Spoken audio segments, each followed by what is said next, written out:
Nah, apalagi instruksi itu masih harus diterjemahkan ke tim yang lain. Misalnya Bu Novi menginstruksikan si Kevin harus misalnya ke yang lainnya. Itu by online semua. Iya, itu bertahap, berantai, iya.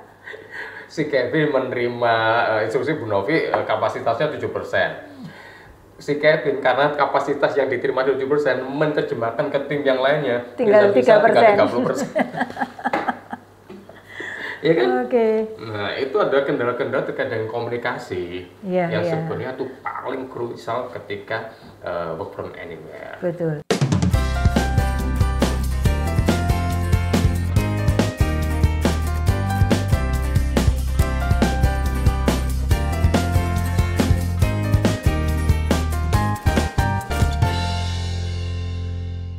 Halo, Talkers, ketemu lagi ya di episode terbaru di NNTalk. Iya.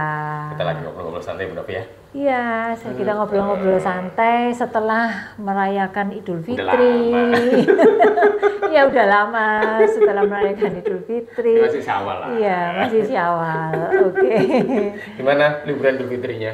Di bulan Idul Fitri seneng karena kumpul keluarga, ya kumpul keluarga semua dari jauh-jauh gitu pada datang terus kumpul semua. Akhirnya di mana-mana karena teknologi bisa Zoom, bisa video call. Oh ya dulu waktu ada pembatasan, tapi kurang afdol kalau sekarang. Human touch-nya nggak ada. Iya nggak ada human touch-nya, kebersamaannya kurang rasanya. Kurang. Sama ketika pandemi kan era work from home. Oke. Tapi sebagian itu kan dulu memang waktu pandemi banyak. Sekarang memang masih ada yang mempertahankan juga kan. Hingga akhirnya muncul nih karena apa? Saat ketika work from home banyak yang merasa oh ya bisa dikerjakan dimanapun toh. Ya, betul. Ya. Saya bisa bekerja di rumah. Bahkan setelah itu muncul istilah work from anywhere. Iya. Bekerja bisa di mana saja. Iya. Sambil traveling, sambil healing, sambil ngomong anak, sambil guling-guling, sambil nongkrong di kafe, dan sebagainya. Jadi ternyata bekerja bisa di mana saja. Betul. Kan tidak harus berkumpul di satu tempat atau di office kan seperti itu. Betul. Nah, ini juga yang sebenarnya akan dicanangkan oleh Pemkot Surabaya kayaknya nih, work from anywhere. Gitu ya. Semoga semoga bisa berjalan dengan baik. Tapi sebenarnya work from anywhere itu seperti apa sih dan apakah efektif, ya kan? Oke, betul. Karena gini, pertama ketika work from home, nah adakah kendala-kendala di sana?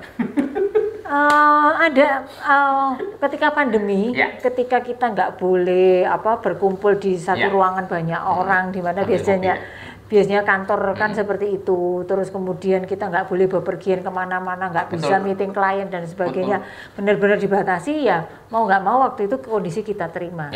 Dan mungkin yang bikin agak heboh di depannya itu adalah karena nggak biasa. Pertama nggak biasa karena kita pakai Zoom lah, teknologi yang kita nggak pernah pakai sebelumnya.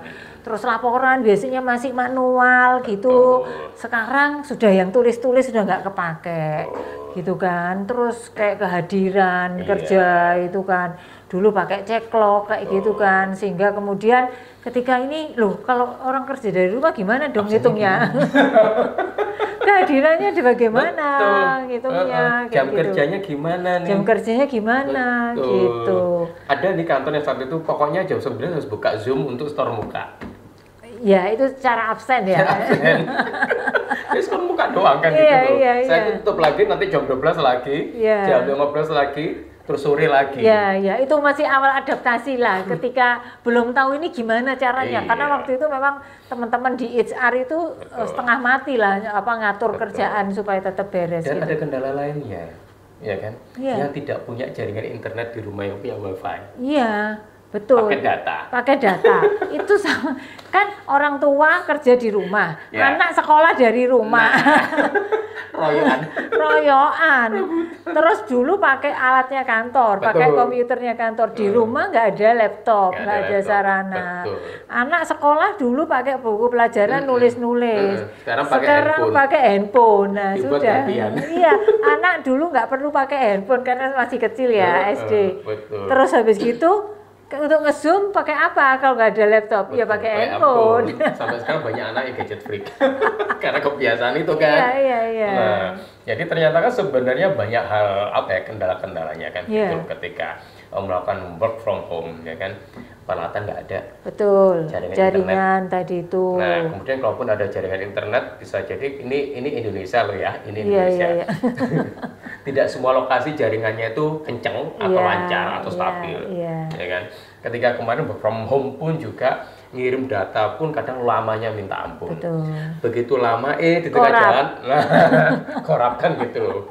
Sementara di rumah tidak ada tim IT yang bisa membantu itu.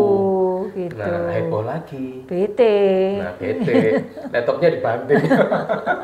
Karena nggak kelar-kelar kerjaannya kan. Sementara dia ditunggu oleh atasannya, lapornya harus segera diterima sekarang. Ya kan, dan si atasan sudah di depan laptop nih untuk nunggu emailnya. Ya enggak? Nggak jalan-jalan, nggak terima-terima. Atau masih jalan-jalan kemana? Iya, kan, jalan-jalan kemana. Nah, itu dia. Jadi banyak sebenarnya kendalanya. Dan juga ini kan karena belum punya sistemnya ya, maksudnya aturannya kayak gimana. Tadi itu target kerja itu mungkin menjadi susah monitornya seperti apa. Dalam satu hari apa aja yang dikerjakan? Apa saja yang dikerjakan? Targetnya berapa banyak? Nah, kemudian jam kerjanya apakah sudah disepakatin? Betul. Apakah jam kerja juga fleksibel? Fleksibel, sangat fleksibel. Malah katanya kan banyak yang orang-orang akhirnya menjadi burnout gara-gara WFH karena jamnya bukan hanya jam 8 sampai jam 4 atau jam 5, tetapi bisa jam 9 malam pun masih memungkinkan. Gara-gara nggak bisa ketemu, meeting harus berkali-kali, kurang efektif gitu kan. Betul. Nah, belum lagi ketika sudah waktunya untuk ditentukan meeting di rumah, anak nangis nih. Betul. Jadi gangguannya makin banyak. Kalau di kantor kan dulu begitu berangkat kantor sudah selesai, yang di rumah urusan di rumah gitu. Ini kantor sudah. Kalau nggak ada distraksi. Kan? Kalau ini tadi itu masih anak sekolah, ditanyain gurunya nggak bisa, minta dibantu apa? Di sini mau meeting. Belum lagi tetangga misalnya lagi renovasi rumah, jedok, waduh, betul. Tapi lepas dari itu sebenarnya banyak sih manfaatnya. Ada juga yang produktivitas itu tetap tercapai gitu, meskipun dikerjakannya di mana-mana.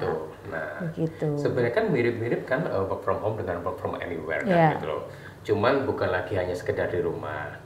Tadi Bu Novi bilang sambil traveling, ya kan, sambil healing tadi, betul. sambil nongkrong di kafe. Nah, itu sebenarnya saya melakukan itu sudah cukup lama. Seperti itu. Dulu ketika masih konsulan dulu. Nah, jadi kalau saya dulu tuh bikin materi mau ngasih training atau apa. Kalau di kantor kan saya nggak dapat inspirasi, saya nongkrong di kafe. Di salah satu mall. Nah, di situ sambil ngopi saya kerjakan materi. Jadi saya bisa kerja di suatu tempat kan yang lainnya itu. Jadi itu juga bisa dilakukan zaman dulu. Tetapi kan dulu belum ada teknologi internet yang mendukung masih SMS. Mungkin BBM. Itu jadi hingga akhirnya harus kembali ke kantor lagi. Yang penting saya udah kerja di mana kan. Atau dulu misalnya saya ada project dengan tim saya berapa tahun yang lalu ya, mungkin era BBM lah, 10 tahun yang lalu atau lebih. Nah, kita ada project di luar kota, di Pacitan tepatnya seperti itu. Wah, itu terpencil itu. Yes. Jadi ada area tertentu itu yang jaringan internet yang brand A itu kuat. Di tempat yang lainnya ganti brand B yang kuat. Jadi harus semua operator harus punya. Nah, harus punya 2 operator itu paling enggak kan gitu loh. Nah, seminggu sebelum itu dilakukan pekerjaan itu saya udah mapping atau survei di sana. Nyampe dari sana saya meeting kan dengan tim. Karena ketika proyek itu berjalan, saya lagi di luar negeri. Nah, tetapi komunikasi tetap saya jalankan. Ya kan? Misalnya sore hari saya BBM, gimana progres hari ini, bla bla bla bla. Itu juga dilakukan. Atau dulu ketika ada proyek di Raja Ampat gitu ya. Nah, satu lagi di Surabaya, karena saya juga ada proyek yang lain, saya tidak bisa ke Raja Ampat dulu.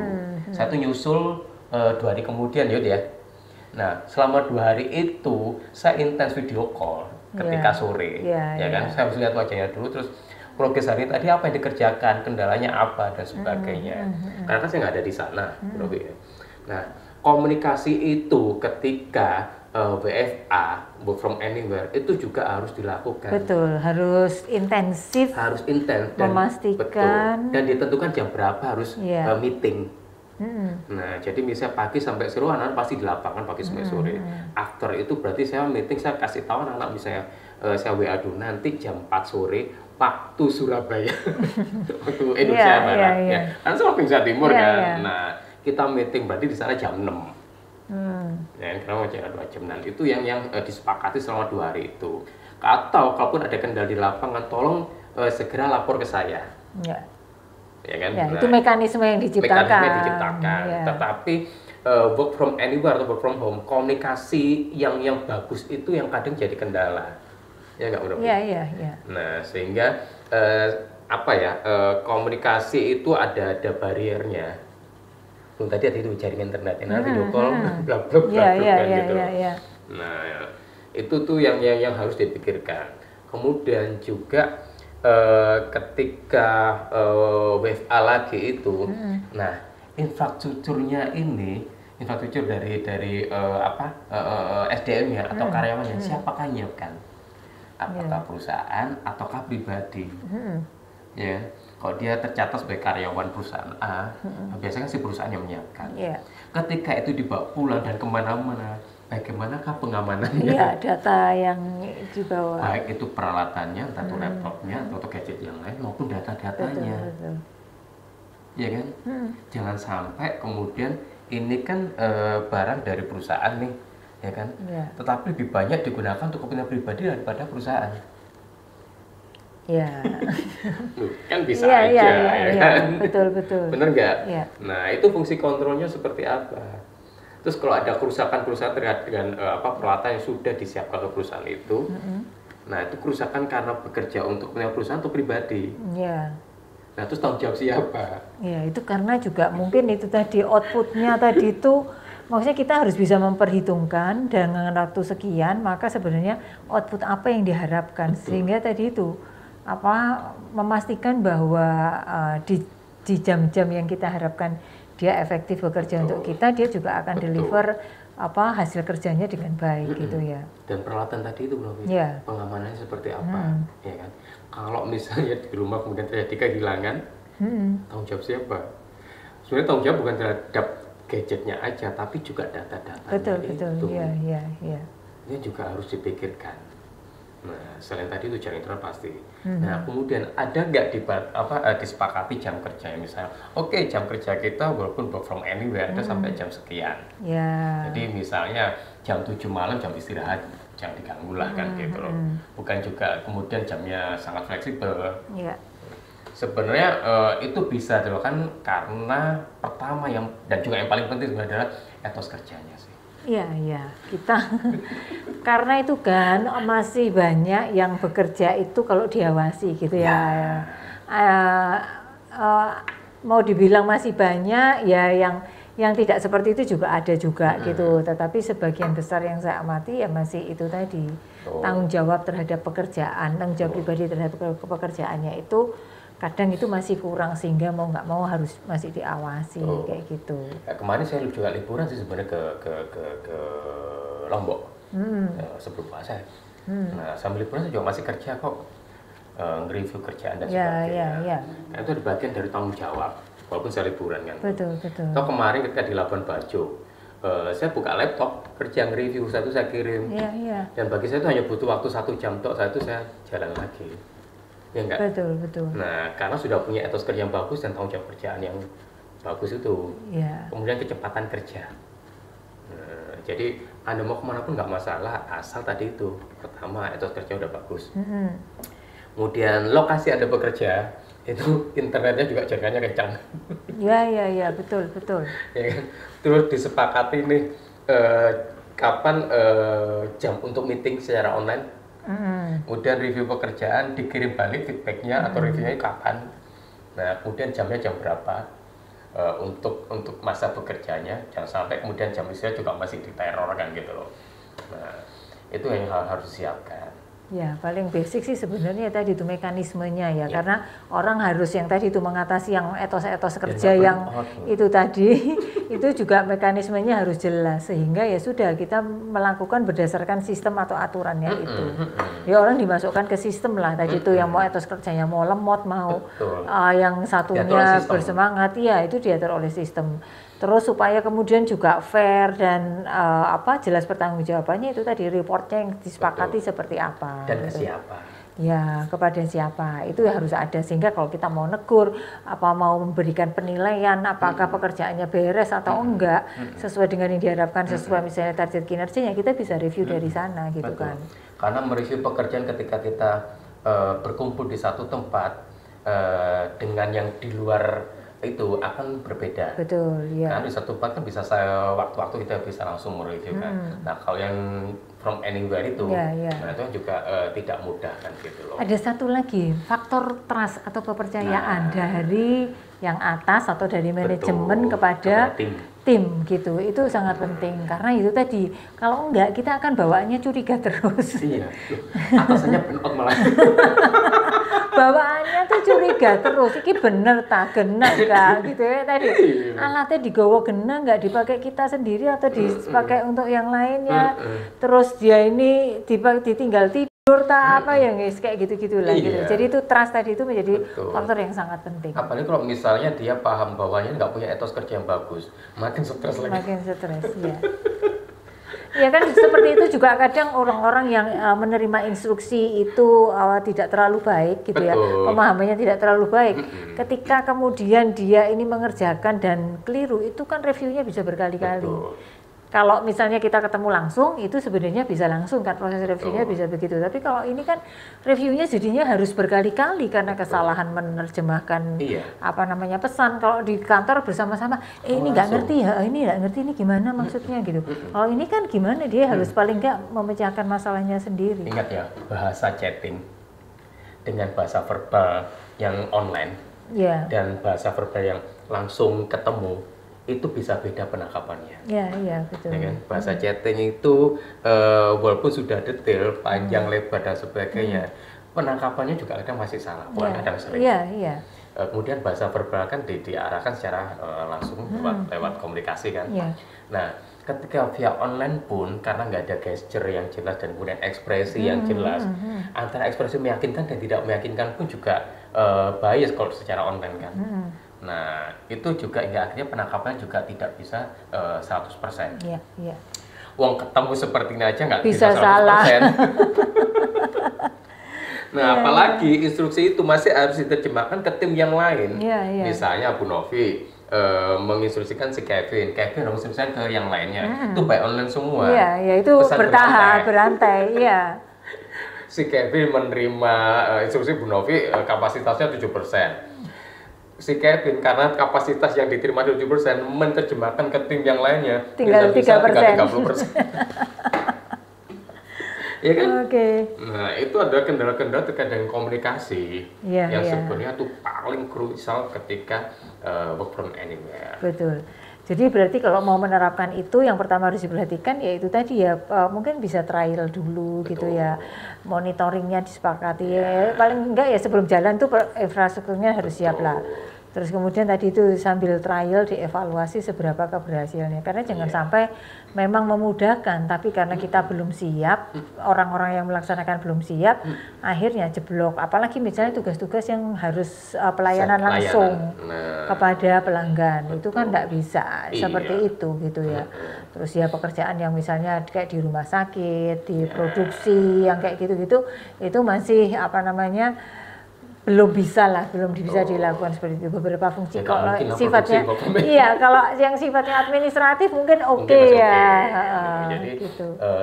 Di divisi tertentu saja sebenarnya kan administrasi. Divisi atau bagian-bagian tertentu. Betul, atau bagian keuangan. Betul. Apalagi kalau melayani publik itu kecepatan pelayanan, ketepatan memberikan pelayanan, kecepatan merespon komplain yang kayak gitu itu menjadi sangat krusial.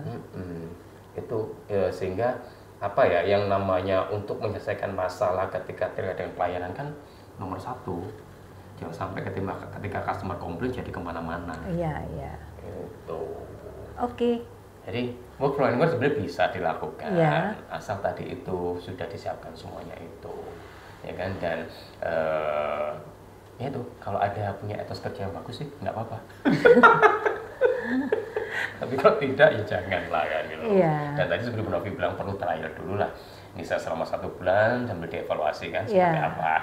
Kalau memang impactnya bagus ya jalankan, kalau tidak ya kembali lagi ke semula. Ya, atau kalau enggak ya berarti diimprove apanya yang harus diperbaiki lagi. Dari evaluasi. Oke, gitu ya. Oke. Anywhere.